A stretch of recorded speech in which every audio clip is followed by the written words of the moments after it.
My second baby, my woman was carrying my first, she was pregnant. So she delivered my second baby daughter while I was in prison yard. My wife waited for 10 years before she got married to another person. She got married to Yes, she waited for good 10 years. But after when I came out, we have seen ourselves. She was crying, and I said, well, everything is in God's hands. She's got married and she's doing well where she is now. When I was in condemnation, more than 1,000 people were killed in my prison. This is not an exaggeration. It was during military regime, whereby at times when you sleep like this, when the executioner, it is water that we came in, they will say listen to your name. Once they say listen to your name, whoever they call, that is the end. My daughter took me from that place, Abeokuta, down to where she is. Along the road, it seems as if I'm in another country. Now, most of the cars that I left when I was outside, beetle, I didn't say anything. Volvo, all this passat, I didn't say anything. So everything has changed. When I got to Ibadan, it seems as if I'm in a small London. Everything has changed.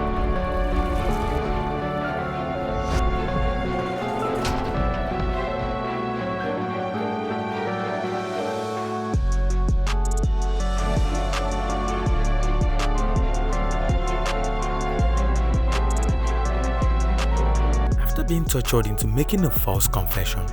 This man spent over 27 years in incarceration, most of which he spent on the death row. He revealed that during his time in prison, more than 1,000 inmates were executed, but he was lucky to have had his death sentence converted to life imprisonment before his eventual release. This man in his 60s also explained that his wife had left him to remarry as she believed they would never see each other again following the death sentence. This is the story of this man after being falsely arrested, tried, and imprisoned for nearly 27 years over a robbery incident. My name is Damilare Kola, and you're watching Voice of Naija TV. Okay, so tell us about what made you start selling here. Did you set out to start selling here? What actually happened? It was a long story. After coming out from incarceration, then I was able to, with the help of my daughter and with the help of people, I was able to gather little things. And that's, as you can see, I was able to sell just little things. When you say incarceration, what do you mean? In prison yard. Talking about prison yard. I was in prison yard for a good 27 years. 27 years? For a case I know nothing about. I don't want to use a word of victim, but for a case I know nothing about, for good 27 years I was in prison yard. That was during military regime, precisely 1994. You were in prison, so you were imprisoned in 1994? 1994. After spending almost 27 years in prison yard. What was the offense that you arrested? It was a case of robbery, but I know nothing about the case that problem. Can you tell us? The point is, what happened is this: I have a site at a place just very close to Ibara. When you say site, what do you mean? That is a place where I build my house, yet to be completed. Right. That was at Ibadan, a village called Badeku, a village just very close to Ibara. So I went to my site on that fateful day. That was 1994. That was February 23rd, 1994. So I went to my site. On my way coming, I wanted to get a cab from Egbeda Junction down to Ibadan. And a vehicle coming along Ife hit me, and I was unconscious. For cool 3 days, I was in the hospital. After regaining my consciousness, I saw a policeman beside me. I said, "Why am I here? What happened?" The policeman said, they took me up where an robbery incident happened. I say robbery incident, and he said they probably I may be one of the robbers. I said no, I don't know anything about robbery. I went to my site and I said I'm even ready to take them to my site at Bade. And the policeman, if that should be the case, say if I'm ready, then he will take me there. Then one of my elder sister, my stepsister came, and we both went to that Bade. When we got there, the village peoples, the villagers, they identify me that this is my building, that are becoming each time I came to that place. After leaving my site, I will go along preaching in that village. They all identify me. They say they know me, that this is my building. From there on, the policeman take me to police station. That was at Gbagi police then. So I was in that police station. Then my stepsister came. He said, why are they delaying me in police custody? Why? Since they did not have anything on me, no evidence, there is nothing they find on me. But the police, they were angry and they have to transfer the case down to Yagoko. So when my case was transferred to Yagoko, I was there. My sister brought a lawyer. So the lawyer came and I explained everything to him, as I've said earlier. The lawyer said he will take up my case. From there on, I was there. Then one Saturday morning, just around 1 a.m., they opened the door, the policeman, and they took me up. So when they took me up, they hanged me. I was hanged. I was tortured. I have a very beautiful gap teeth here before. It was during that torture they removed this my teeth. They hung. I was hung. Suspended your neck? Yes, yes. They are not neck. It was my leg and my two hands. They hung you upside down. They hung you upside yes, down. yes. Your legs were up. Yes, your hands yes. were down. So they started using one rubber like this, flog me. Then when it get to a stage of point of death, I have to say I know about the incident. I make a confessional statement. They only did torture. So they tortured you into Yes, yes. So they dropped me. So after dropping me, they asked me to write my statement. And from there on, I was taken to Magistrate Court 1 at Yagaku. From Magistrate Court 1 Yagaku, I was taken to prison yard. So I was in prison yard. My first You pleaded guilty in court. That was magistrate. I was still magistrate. They are taking me. So after they have taken me to prison yard, it was there they are taking me to court, magistrate. Then my paper came, case to answer, because I make a confessional statement, the only torture. So they say I have a case to answer. So my case from there was taken to High Court, Court 4. That was at Ring Road, Ibadan. So from that, my first daughter then was 4 years old. She was 4 years old. That was 1994. She was 4 years old then. My second baby, my woman was carrying my first. She was pregnant. So she delivered my second baby daughter while I was in prison yard. She gave birth to that, my second child. I was in prison. So from there on, I spent 3.5 years in awaiting trial.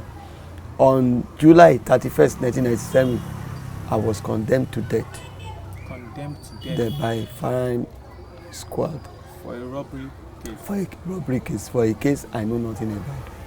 Did you explain the things that happened during the robbery to you? What they said is that some people are coming and some robbers, the vehicle was coming and they said some robbers went and took their properties, and that was all.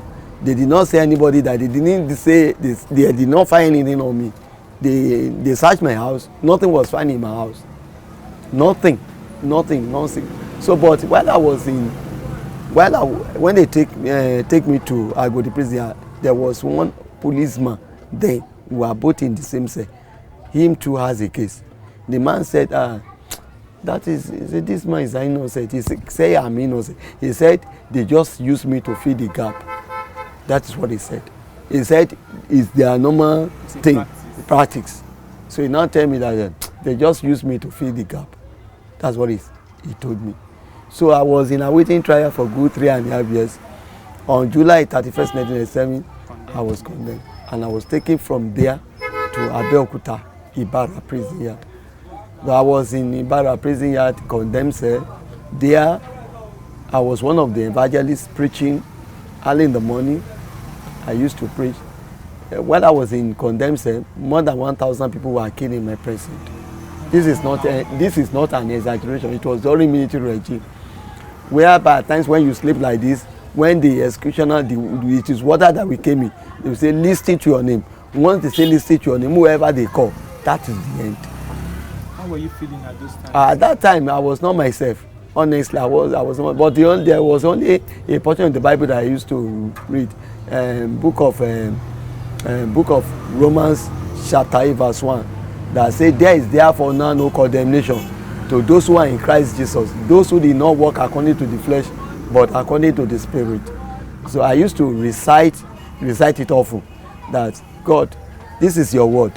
I'm innocent of this case. I know nothing about it. I'm not saying I'm perfect. I'm not saying I'm 100% perfect, but I've never robbed in my life. And this case, whereby I was convicted, I'm innocent. So I used to tell God, I used to pray.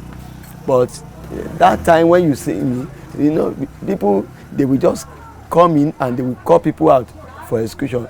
When they say listen to your name, that is their slogan. Whether they will say listen to your name with their long baton, they will fool our passage. Inside one room that is not up to a kitchen, that is where about 12 of us will sleep. We used to sleep zigzag. One will put air like this, one will put it. That's how we used to sleep. I was in that situation for good 12.5 years. I was in condemned cell, spent 12.5 years until December 9, 2009, when a paper came from Oyo State that they just called me. After they called me and they said they want to see me, I was just running. I don't know.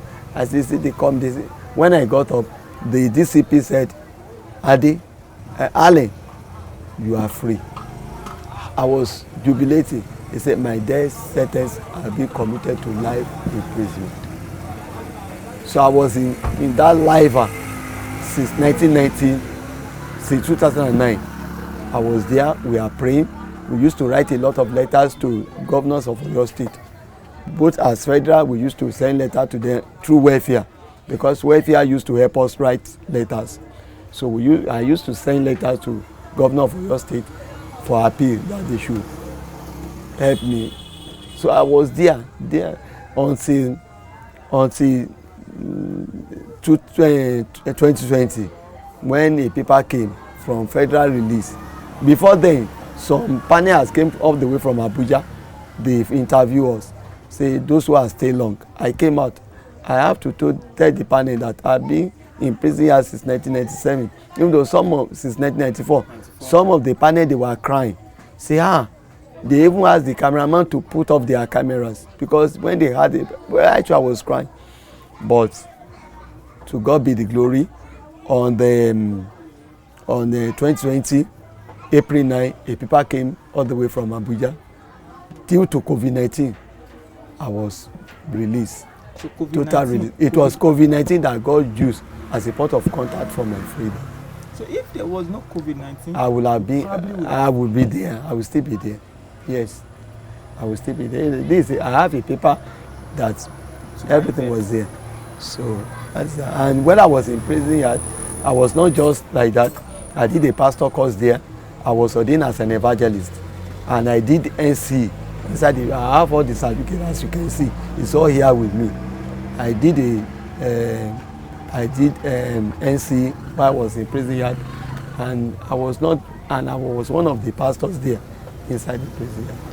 So, and after coming out now, my daughter was the one that's taking care of me. Same girl who was the same girl, yeah, who was 4 years then. Before I came out, she has got married.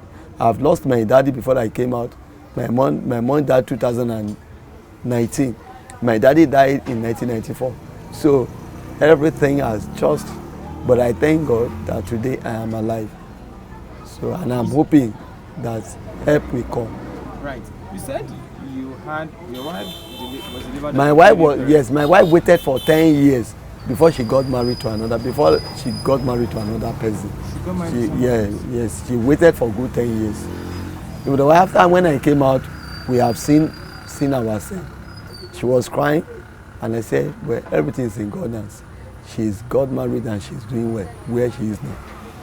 So You feel bad about it? I feel because if not for what has happened to me, I don't think she will leave me. But I thank God that I'm alive, and I'm trusting God that God will surely, because the word of God says that when the Lord return the captive of Zion, we are like them that were dreaming. I believe that Lord will restore me. He said all the years that the locusts and cankerworms and palmworms has eaten, that he will restore it back for me in 100-folds. And I'm trusting God that will surely do that for me. Right.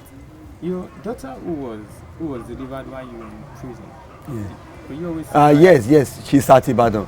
I To mean, God be glory. when you were- Yeah, yes, that my daughter too. When I came out, we have done an introduction.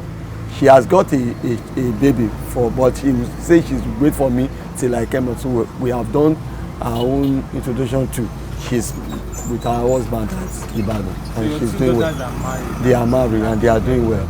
Yes. they So are while doing you were in prison, while you were in incarceration, Yes. did you see her then? Did she see you? Yeah, my first, yes, the two of them after almost 10 years I did not hear anything about Did you them see anything? because they thought that is the end, When they sentenced and you they to death? condemned to death. They said that's the end. So but it was my first daughter marriage that unite us together. So it was my mom was alive then. She sent one of my senior sister, the one my senior sister to Ibara to go and look for me, because that my stepsister has already told my mom that they have excluded me. They have excluded me. Forget about me. But my mom has a courage that my sister should go. My immediate sister should go to Abeokuta and look for me. And when she saw me, she was so happy. So it was the only after a year that my daughter, when she wanted to do her wedding, she paid. Her mom came all the way and paid me a visit, and also my daughter came. And before I came out, my daughter will not a month. My daughter used to come every month to come and pay a visit to me because of the love she had for me. So that is all about that. So for 10 years, you didn't see any member of your family. I did not see them because they thought they have executed me. Is there a way you used to reach out to people outside? Did you have a means of reaching out to people outside? No, at that time there was no phone. There was nothing like that. How So about letters?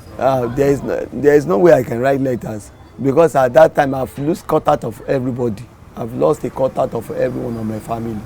But how were you feeling all the while? I know end will not come, because I am trusting God. I am a man with faith. I have faith in God.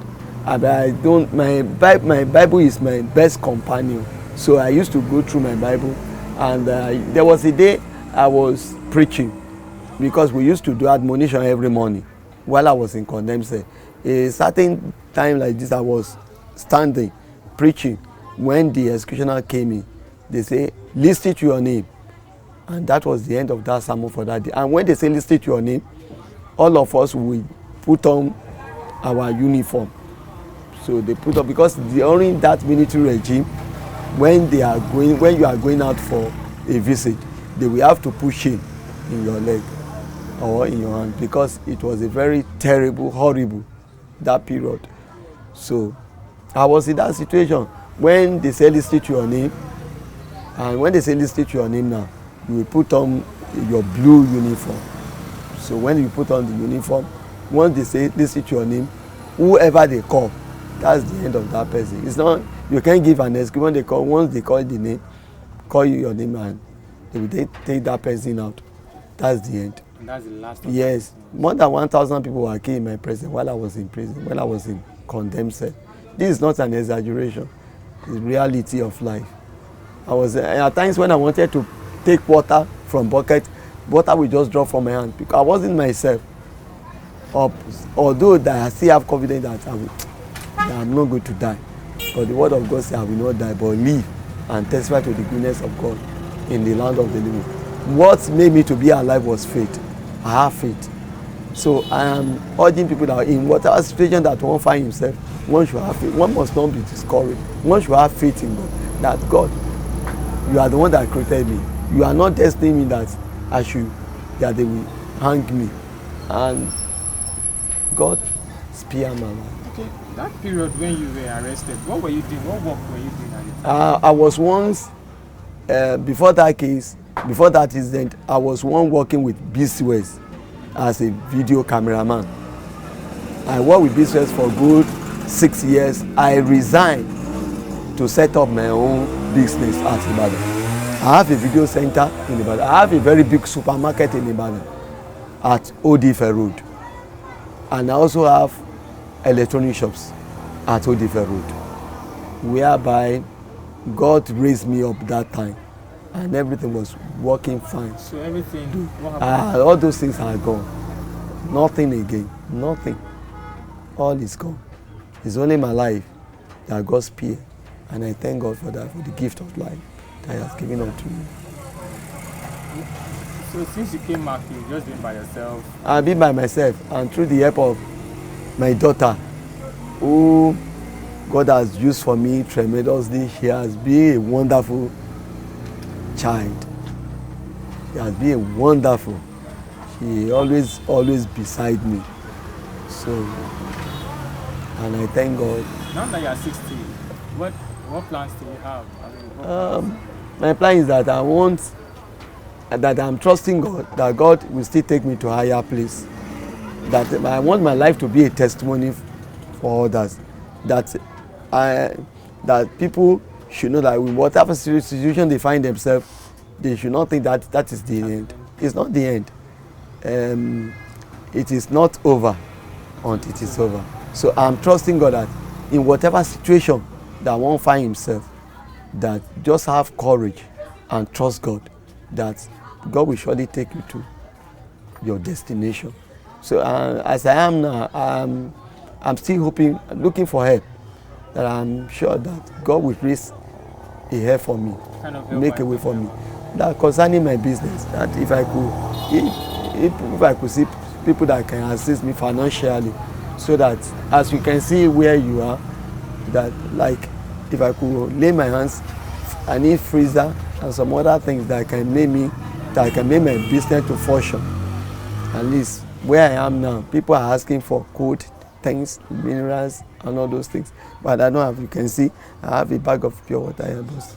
So, and I used to, when they ask me, do you have cold drinks, I say I don't. I will direct them to other side along the road. So I'm praying that God should raise help for me. If I could have a freezer now, maybe a generator. It was my junior brother that give me this generator when I came out. They have not given back to the boy that gave this one to me when I was there. That was my immediate sister last born. They have not given back to me. But when I came out, he has been a big boy now, a boy of 1995. Then they gave back to him 1996, but it's not a big boy. You were arrested in 1994. 1994. 2 years later. Yes. You gave birth to you. If you pardon my asking though, do you have plans to remarry anyway? Yes, I do. Yes, I do. But people will say, it's money. If you don't have money, you can't say you want to marry. Up till now, I have not moved very close to any woman since 1994. Since I came out. So I'm a human being. I'm not an angel. I'm planning, but before you can do that, you need money. So it is money. If I have money now, I know women will. I will surely get someone that God will. I'm praying that God should give me a woman that will have the same mind with me. And I want my name to be ringing all over the world, so that, because I believe in God, and my Bible, like I say, is my best companion, preaching the gospel to all people. So that is it. While I was in prison, I was ordained as an evangelist, as I've said earlier. I was ordained there, and I used to preach while I was in prison yard. And I'm still trusting God that while I'm outside now, I still want, even though the church I'm attending here, CAC, I'm the one interpreting for them there. And they used to give me a chance at time to preach. So, it must have been over 20 years. I mean, it was over 20 years since you came out. First off, when they told you that you were good, how exactly did you feel? And what things did you do? How did I feel on the day they call my name? Yes, that you were coming out, not listening to your name for... When I was in prison, you know, after my death sentence has been changed to life imprisonment, I was a pastor in that room. So I was outside because I was sending a petty market there while I was in prison. So because we that are serving life jails, the warders, they used to give us an opportunity for somebody who had been in prison, that some of them has never even entered the job. So they used to give us that privilege, especially those who are serving life. So I was outside selling market, and somebody come and say, so person, pastor, they say they have seen someone, my colleagues. We are not casemate, but we are from the same Oyo state. They say they have seen them at the welfare. They say they should. I say, don't worry, if I'm involved, they will call me. I was just there, and someone say, come on, pastor, yeah, let's go. So I went to the welfare. The welfare people, they all along, people they carry me. All the other enemies, they carry me on their shoulder. I was taken to the welfare. When I got to the welfare people, both everybody there, they started hugging me. They said, condemnation. See, I've been released. I was jubilated. I was crying like a baby. I was crying, saying, God, at last, freedom, at last. So people were jubilating. Even in my room, people are beating drums. People are, in fact, the whole yard, as if they have never released, because I'm the longest serving at that time. Because I'm spending the whole 27 years. Okay, so I want to ask as well. You spent 27 years, and when you came out, you must have seen a lot of changes. A lot of changes, because my daughter took me from that place, Abeokuta, down to where she is. Along the road, it seems as if I'm in another country. Now, most of the cars that I left when I was outside, beetle, I didn't say anything. Volvo, all this passat, I didn't say anything. So everything has changed. When I got to Ibadan, it seems as if I'm in a small London. Everything has changed. So even though most of my, most of my sisters, all of them, they are matured. Those I used to say on errand, they are married. They are doing it. But how about telephone? Were you surprised? Very, very, very, very. Because when I was there, we used to go to welfare by using phones. But the phones and why was easier. But the first time I lay my hands on phones and in welfare, I was just looking, what is this? It's just amazing. God is. Did you get to know about WhatsApp, Twitter? It was after coming out. I have started seeing all this. You didn't ask what they were. You didn't ask which one. I asked, and they started telling me that this is how it is, and I thank God. Which one fascinated you the most? Instagram. Yes. Tell me about it. Instagram, but I used to conversate with Facebook anyway, right, because we used to make friends on Facebook. So I have a lot of friends on Facebook. I used to ask them so people used to tell me that you don't make friends with people you don't know. So I used to send requests and they used to reply me. I used to tell some of them what I passed through and we used to share experience. So it's very interesting. Very interesting. Thank you very much. You're welcome.